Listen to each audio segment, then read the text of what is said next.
Despite a loss this Sunday to Washington and now losing probably his two top coordinators, I still think Dan Campbell's window to win is open in Detroit. We'll tell you why here on Locked On NFL. The barbershop is open and Tony Wiggins has a chair for you. He's ready with some real NFL talk. The local experts of Locked On bring their expertise, and Wiggy is ready with his clippers and shears. Sit down and enjoy. The new Locked On NFL starts now. Locked On Podcast Network. Your team every day. That is what it is. Thank you for joining us here on the Barbershop, and it is your team every day here on Locked On NFL. We thank you for making us your first listen. You can find us wherever you listen to or watch podcasts. Make sure you go to that location each and every day and tap in with Locked On NFL. And thank you to the everydayers for joining us. And if you're not an everydayer, you can't be. Just join us. That's all that it comes down to. Today's show is sponsored and brought to you by Game Time. Download the Game Time app, create an account, and use the code Locked On NFL for $20 off your first purchase.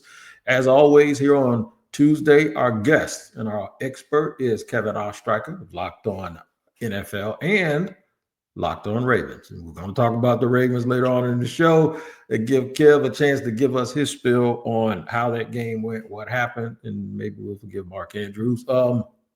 The Rams are in a good spot for 2025. We'll make sure we talk about them and Coach Sean McVay, who has risen, in my opinion, to be one of the top coaches in the league. Ben and Glenn on the move in Detroit. What does it mean for them and their destinations? And at the top, we're going to discuss this. What does it mean for the Lions losing coaches? I think they can reload.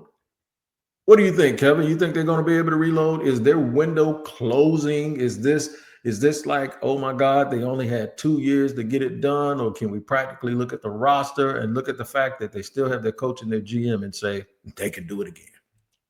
This window's not closed. I mean, I think that when you have a team like Detroit and, a rookie comes into your house and beats you, there are always going to be conversations, especially when you are on track, at least at the time of this recording, to lose both coordinators. But to me, the bigger question isn't about if Dan Campbell can reload this coaching staff. I mean, I think he certainly can. There have been, for example, the Eagles, they lost both their coordinators and they retooled. And I expect Detroit to maybe take the similar path and go after more high-profile candidates than, the underrated names, if you want to talk about approach. But I think the bigger conversation has to be around Jared Goff, who I think still, is a good quarterback, but is he the quarterback that can take you over the hump if you're the Lions? And they're kind of stuck with him. That contract gets pretty funky after this upcoming 2025 season, where it goes from $18 million next year. That base salary bumps all the way up to $55, and it becomes a $69.6 million cap hit. So they better hope Jared Goff is the guy, because that's who they're going to have to roll with, unless they pull a Atlanta Falcons and, bench their multi-million-dollar guy. But I think that in terms of their coaching staff, they'll be okay. Ben Johnson, tough loss. Aaron Glenn, assuming he goes somewhere, that's a tough loss too. I'm not trying to downplay it, but I feel like there are coaches out there who want to coach for Dan Campbell. This Detroit team is really good, and they just suffered injury after injury defensively, like something we talked about almost every single week, it felt like. So their window's not closed. They're still a high-powered offense, and even if Goff is their guy, they're still going to have a shot next year. No doubt about that. I want you to listen to Matt Derry, and then we'll come back, because I think you made an interesting point about that quarterback position. This team was very resilient this year. This team lost a lot of players, especially on defense, and it caught up to them against Jaden Daniels, who is special, and Terry McLaurin and all those Commanders. It caught up to them the other night. They got whooped, and they stuck around. They were in it. They were down 14. They were down this and that. But the bottom line is the Commanders are moving on, and we're sitting here in Detroit going, what the heck's going on? How the heck can this happen? And this is no surprise, because Dan Campbell had a press conference this morning and said he expects Ben Johnson and Aaron Glenn to both get head coaching jobs. He's happy for both of them. He's rooting for both of them. But he was anticipating that there is no way that Ben Johnson and Aaron Glenn would be back. And then within hours this afternoon, one of the reasons why I'm recording a little bit later than usual tonight is that according to reports, it's not a done deal yet because the Bears haven't announced it, but the Chicago Bears are hiring Ben Johnson to be their head coach. He is going to work with Caleb Williams. He is going to stay in the NFC North. And look, you guys know how I feel about the Bears. I've been talking about the Bears on this show for years. I think the Bears are a joke. I had to let Matt just throw that in there because Matt. One thing about Matt, man, Matt will toss a drive-by out there on anybody, and I'll always wait for him to do that. Listen, my point about this is, Kevin, who did Detroit lose to Sunday? Washington Commanders. Dan Quinn hired Cliff Kingsbury, and then he hired the defensive coordinator Joe Witt, right? That's right. Why can't Dan Campbell? Why can't Dan Campbell do it? We're sitting here splitting these hairs. We're literally saying there are some people literally saying they don't think Dan Campbell can do what they just saw him do for the last 3 years. There are people that act as if Dan Campbell learned more from Aaron Glenn and Ben Johnson than Ben Johnson and Aaron Glenn learned from Dan. As a matter of fact, those two guys are actually getting jobs because people want a little bit of the DNA of the Detroit Lions. Where do you think they learned that from? We keep seeing the Rams that we're going to talk about later. As long as the head coach and the GM are in lockstep, they'll be fine. The problem is the quarterback has shown you it's not on a Sam Darnold level. It's not. But the quarterback has shown you in order for him to be successful, a lot of stuff has to be right around him. That's the same reason the Rams traded him after he took them to the Super Bowl and said, give me the guy with the big arm in Stafford and he'll figure it out. So now Detroit is tasked with this. You have to develop the continuity and you have to hope you have injury protection because Jared Goff, in my opinion, is a lot like Brock Purdy. Yeah, and again, you can win with not a star quarterback. I mean, the team that I cover and the Ravens had Kyle Bowler as their quarterback in 2000. And it was just that defense was so great that they didn't need to have one of the stars of that era. They just were able to hit you and beat you because you're only going to score 10 points. And they essentially told Kyle Bowler, hey, go out there, don't lose the game, and we'll win every game. And that's what they did. They went into a bunch of tough places. They went into Denver and Oakland at the time. And they beat down on those teams. Even in 2012 for Baltimore, Joe Flacco is not the star quarterback of that era, but he beat Tom Brady's Patriots and Peyton Manning's Broncos on the way to that Super Bowl. So it's not like you have to have a star to win.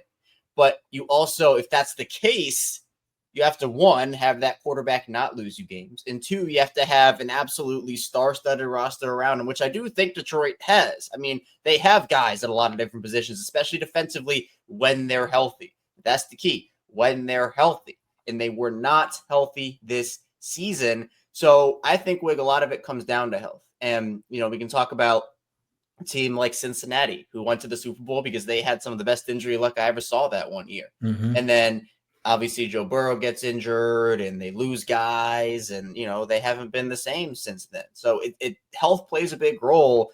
I just think people are overcorrecting right now and saying that, oh, well, because Detroit lost in the divisional this year means they're done.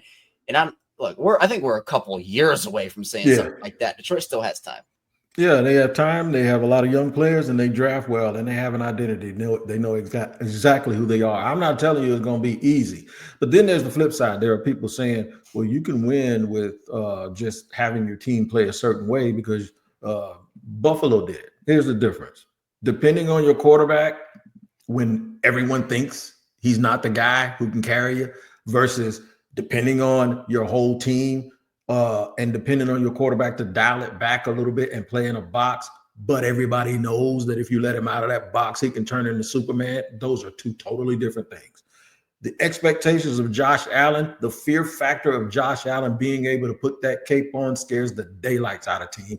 And that's why you can do some of those things and put him in a box and still be successful because of the threat that he can turn into Matthew Stafford just like that. And Jared Goff can't do it. In fact, you want Jared Goff to try to do it because when he does, he makes mistakes. All right, here's what we're going to do. We're going to talk about the possible destinations or the destinations, the likely destinations of both of those Detroit assistants, but from the teams that they're going to be going to. We're going to discuss it from that perspective. We'll do it as we move forward here on Locked On NFL.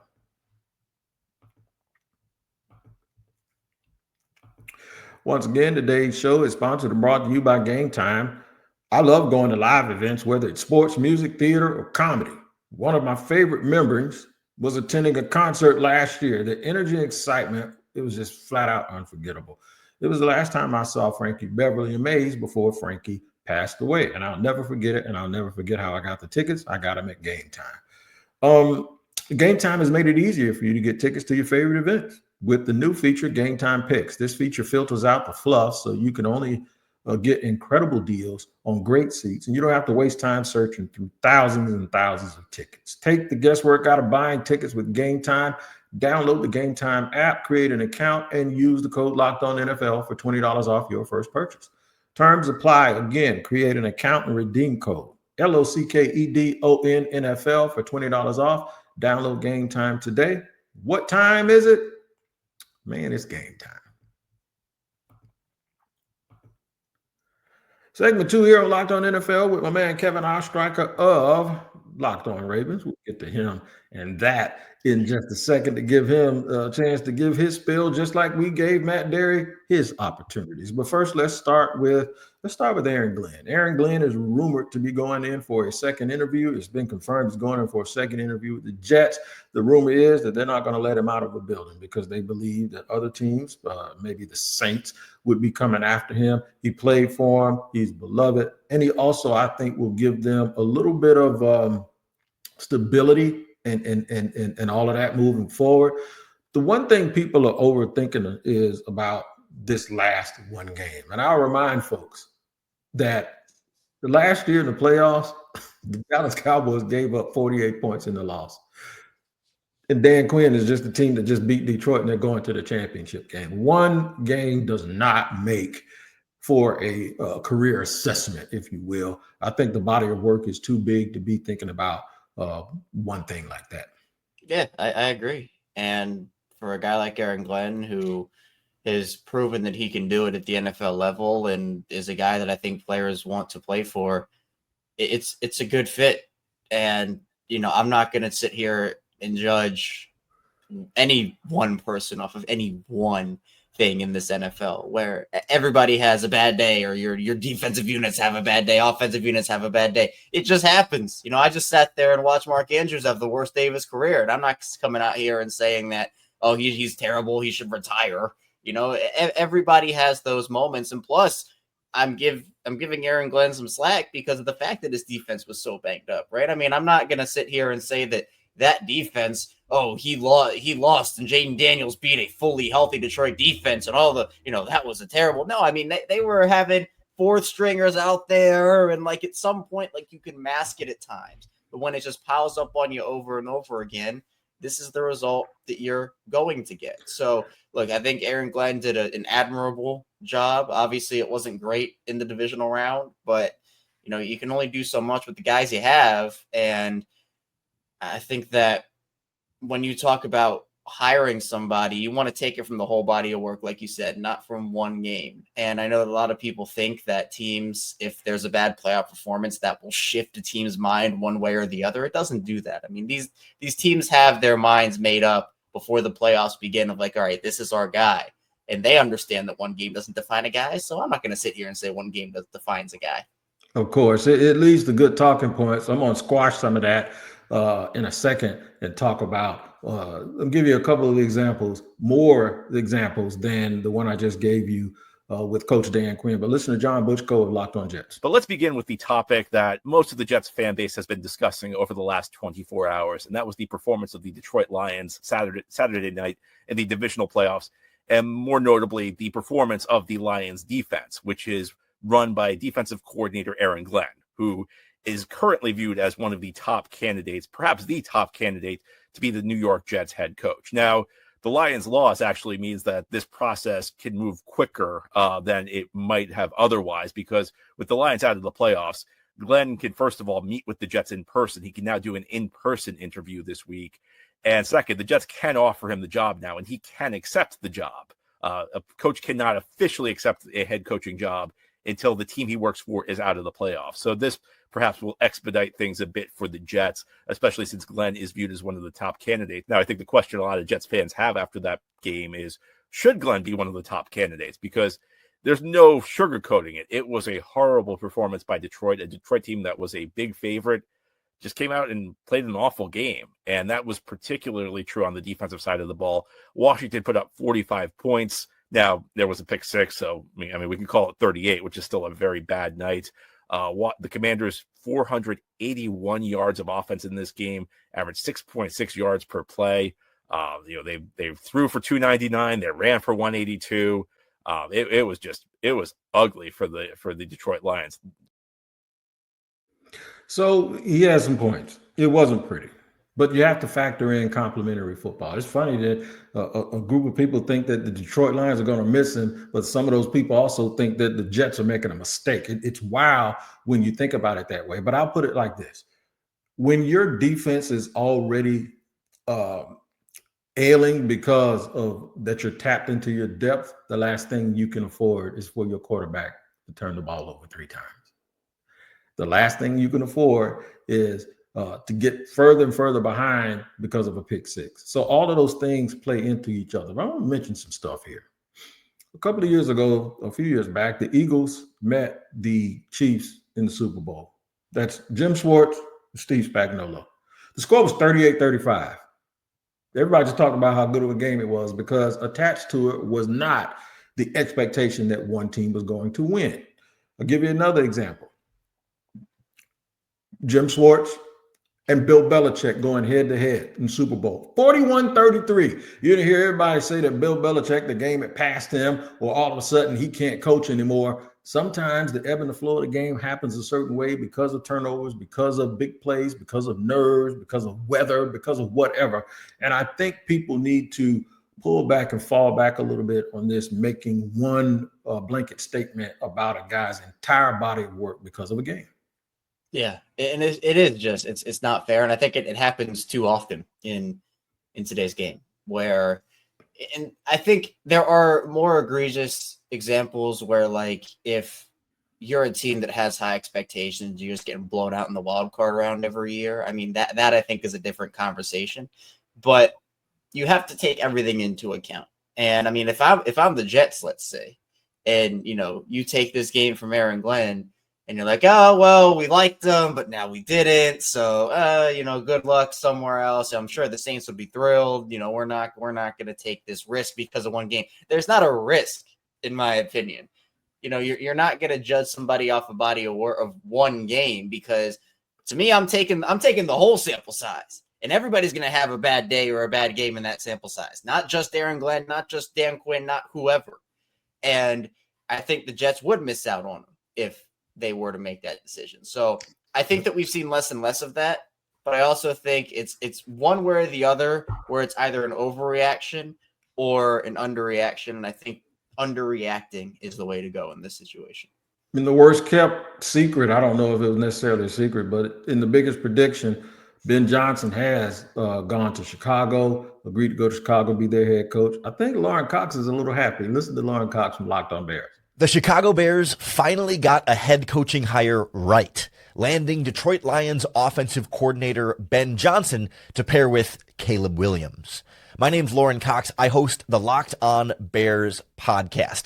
And Ben Johnson was clearly the top candidate from the very start. But it's rare in a Chicago Bears head coaching search for them to get the top guy. We always leave these with a candidate that you feel okay about, but maybe not the guy Bears fans would have preferred. But this was the cream of the crop. This was the coaching candidate that everybody else wanted. There's no guarantee that that means Ben Johnson is going to be a perfect coach, but you're never going to be able to look back in hindsight and say, the Bears should have known better. They should have gotten this coach instead, because Ben Johnson is the coach they should have hired, and that's the coach they landed. A lot more to break down with Ben Johnson coming to Chicago here on the Locked On Bears podcast. Listen to us on YouTube or wherever you get your podcasts. We don't know if it's going to work or not. the key is, because a lot of Jaguar fans are saying, well, we didn't want him anyway. Yes, you did. Don't lie. The thing is you get the guy that you wanted. And the reason why they did it without an interview is because they've been wanting him since last year. Everybody knows that. So one thing I'll give them credit for is being sure about the guy that they want, and they went out and made sure it happened, whatever it cost them. Yeah, and for Ben Johnson, this is a guy who strategically stayed in Detroit and obviously wanted to get the job done. Didn't happen after disappointing in last year, another disappointing in this year. But, I think this is the best thing that could have happened for Caleb Williams. I think that he needed a bright offensive mind like this. And I know that a lot of conversations happened about Cliff Kingsbury and Washington if Caleb were to fall to 2, which was never happening. And the fact that they kept Eberflus in the first place in Chicago was a mistake, in my opinion. I think that they just needed to reset there. And now Caleb is going into his second season, and he'll have 2 head coaches, and you want stability.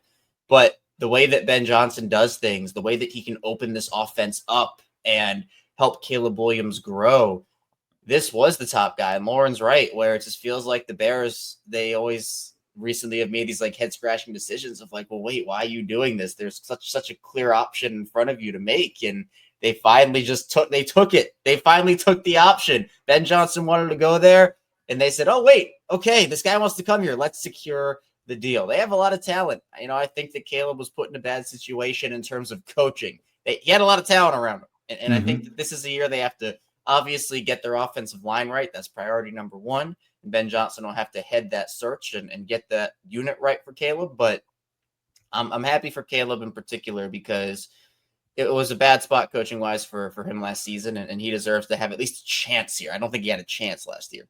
I'll give them credit for this. They are causing the big dog in the division to have to make adjustments and to reach into their bag to maintain their consistency. That in and of itself helps them in their cause just a little bit. We'll talk about the Ravens. We got to do it. What's the feeling in Baltimore? Is it on Lamar? Is it on Andrews? I have my assessment of that. I'll tell you why, and then I'll let Kevin give his spiel. We'll do it in just a second here as we continue on Locked On NFL.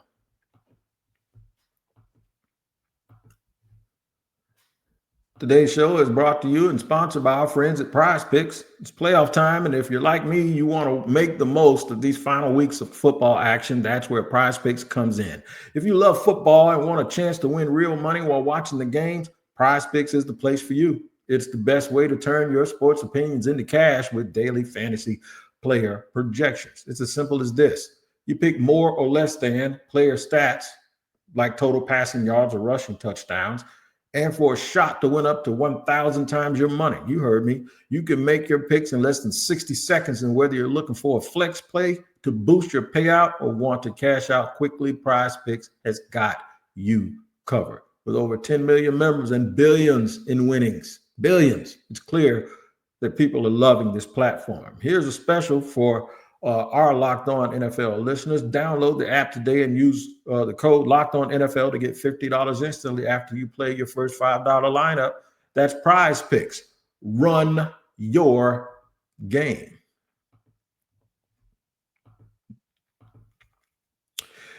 All right, moving along here on Locked On NFL segment 3 with my man Kevin Oestreicher. I'm going to give you my spiel on the Ravens. Lamar Jackson is not without fault. But Lamar Jackson is asked to carry this team basically the entire way, and he has to make 30 plays, right? So he misses on 2 of them. Mark Andrews is not asked to carry the team. He is just asked to do his job. And I keep hearing people say it was a bad pass, and I heard other folks say, no, when a guy's wide open, you put it right in his breadbasket. You don't lead him, especially when he's going out of bounds. You make it as easy as you can. And that's what Lamar Jackson did. The bottom line is, a dude that is paid to catch the ball has to catch the ball. He's literally been doing it his whole life. All right. That being said, let me let you first hear the Peacock and Williamson podcast talk about this game, and then I will give the floor to the expert, Kevin Oestreicher. A lot of people pointing to the Baltimore Ravens giving this game away to the Buffalo Bills. Are we not giving enough credit to the Buffalo Bills in that case? Talk to me about Ravens Bills. I thought it was going to be a tight one, and it was like, what was it, a 1-point spread, right? And it Yeah. was a tight one, and it was interesting because there was some good and some bad on both sides. And in a lot of ways, Lamar Jackson was really good, except for some really, really key mistakes. Yeah, and I mean, the quarterback heavyweight matchup is obviously what we were looking forward to. And we didn't see highlight reel, wow, home run after home run of either one of these guys. And a big thing I said about both these dudes, and there was a lot of MVP talk, of course, is, man, these guys have really cut down the mistakes. And I thought that was more true in Allen's career. I mean, they had the fewest sacks taken in the league. He hardly ever turns the ball over. Lamar still fumbles here and there, but he's really hard to sack. Only threw, I think, 4 picks. And especially where Allen came from his rookie year, where he was such a wild stallion, reeling him in and playing smart and taking the layups. I think they only completed a pass over 15 yards once in this game, and they hardly even tried them. Just ball control, ball control, ball control. Kevin Oestreicher, you have the floor. Who are they blaming in Baltimore? And then I want you to tell me, give me your overall feeling of this entire situation. Yeah, I think it's a combination. I think obviously the two big names are Lamar Jackson and Mark Andrews. And look, I'm not going to excuse Lamar for the turnovers. I think he responded well after them. But the fact is that they happened. And I guess, the first interception, it was no harm, no foul because Buffalo didn't score on that possession. But, the second one where the ball slips out of his hand, Von Miller returns that and the Bills are able to get points out of it. And in terms of Mark, yeah, I mean, it was a really bad day for Mark. He had 2 big drops and the fumble, and it just, again, worst day of his career. But in terms of the 2-point conversion, I'm not blaming Lamar for that throw. I think it's ridiculous we're even having that conversation. I mean, it's essentially just like making a narrative to make a narrative. Like, do we really care if the ball was 1 inch below? Like we're talking about, okay, do you care if the ball is like below the belly button or above the, like, who cares? It's in the breadbasket. Mark has to catch that ball. He'll be the first to tell you that. But it's a whole thing where the Ravens outgained the Bills by almost 150 yards. They outrushed them. They outpassed them. They went 7 of 10 on third down. They didn't punt in this game. But the mistakes were so loud, and not even just the turnovers and the drops, but there were special teams mistakes, and the defense couldn't really stop Buffalo in that first half. And it just feels like the same old thing for the Ravens, where we have this conversation every year. The Ravens, they are a great regular season team, but they have not been able to step up in the big moment with John Harbaugh and Lamar Jackson, that pairing. And they can't do anything about that until next January. This Ravens team could go 17-0, be the best regular season team we've ever seen, and no one would care because it doesn't matter what you do in the regular season. We've seen the Ravens be the best regular season team in the league. We've seen the Ravens go on runs and improve their defense and enter the playoffs on a hot streak. None of it has mattered. So none of next year is going to matter until we get to January. And I think that's the mindset that all of Baltimore should go in with. I think they put a lot of pressure on themselves, but I do believe that their style is family. It's trusting each other. It's him saying, "Hey, Lamar, what do you want to do? You want to go for this?" He says, "Yeah, let's go for it." I think that works.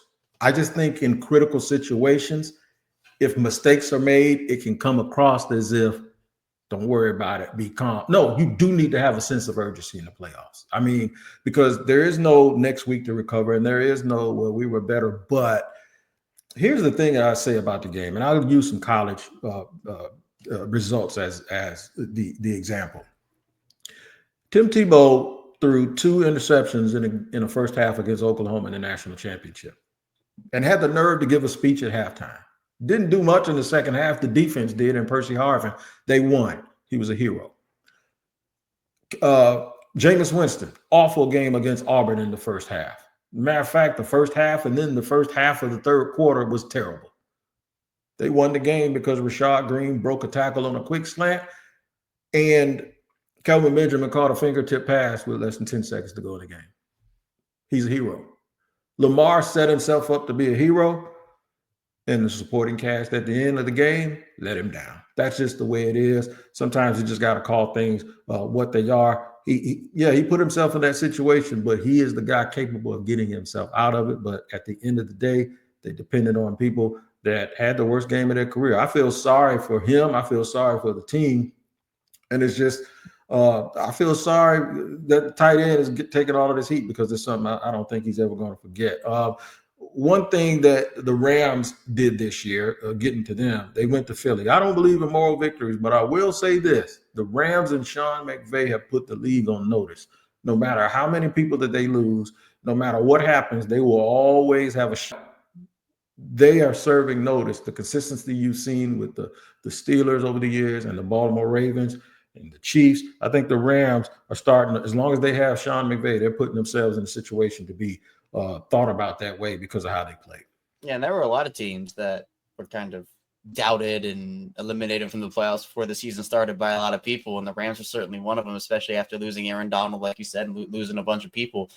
But sometimes it's just about culture and about hitting on guys. The Rams are a team that has a bunch of like underrated players that make contributions, especially on that defensive side of the ball. Byron Young and Jared Verse obviously has become a star over there, and they just have guys that you're like, wait, who is this guy? And that unit comes together as one. And yeah, it was a tough end of the season. They definitely had a shot to win that game, and it just feels like in that NFC West, which feels wide open every single season at this point. Obviously San Francisco had a bunch of injuries and that caused them to drop, and the Rams took advantage. I think this was a big year for Los Angeles because it kind of showed them that, we don't need to tear things down. We can kind of go and figure it out and retool and maybe be back in that same situation next year.